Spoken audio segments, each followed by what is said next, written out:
అండి. Good morning. Welcome to శ్రీస్ gang. ఈరోజు breakfast ఏంటంటే పుల్కాస్ చేశానండి. 2 పుల్కాలు. అయితే మనము పొద్దున్నే చపాతీలు అట్లా తింటాం కదా! నైట్ ఎప్పుడైనా సరే. వాటిని అస్సలు నూనె వేసి కాల్చకండి. ఎందుకంటే ఒకటి నూనె తగ్గించుకోవడం మనకు చాలా మంచిది. రెండోదేంటంటే నూనె ఎయగానే దాని నుంచి ఒక పొగొస్తుంది కదా! ఇల్లంతా చమురు పట్టేస్తుంది. సో, దానికి రిప్లేస్‌మెంట్ మనం ఏంటంటే చపాతీ మొత్తం లైక్ పుల్కా అనమాట ఇది.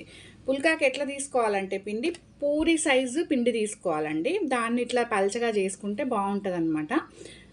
మొత్తం అయిపోయిన తర్వాత దాని మీద నెయ్యి వేయాలండి.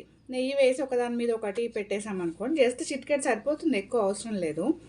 సో, అట్లా చేసుకొని బావుంటది. సెకండ్ వన్ ఏంటంటే కొబ్బరుండలు చేశానండి. కొబ్బరుండ ఒకటి. నిన్న కొబ్బరి తిన్నాను కదా! ఈరోజు కొబ్బరుండ ఏస్తున్నాను. దాంట్లోకి పొనుగంటి కూర చేశాను.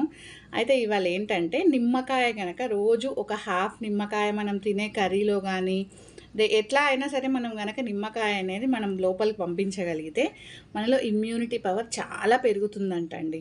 అందుకని చెప్పేసి ఒట్టిగా నిమ్మకాయ వాటర్‌లో అది కలుపుకొని తాగలేనప్పుడు, తినలేనప్పుడు ఇట్లా కూరల్లో కలుపుకొని తినండి, చాలా బావుంటుంది. ఇమ్యూనిటీ పెరుగుతది.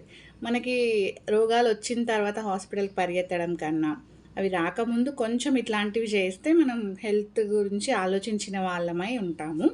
మనం కొంచెం ఆరోగ్యంగా ఉంటామనేది నా ఉద్దేశం. ఇవన్నీ చేస్తే 100 ఏళ్ళు బతికేస్తారా అని మాత్రం అడక్కండి.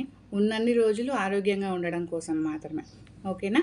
నాకు తెలిసినవి మీకు చెప్తున్నాను. నచ్చితే యూజ్ చేసుకోండి. నచ్చకపోతే స్కిప్ చేసేయండి. వీడియో నచ్చితే లైక్ చేయండి. Thank you.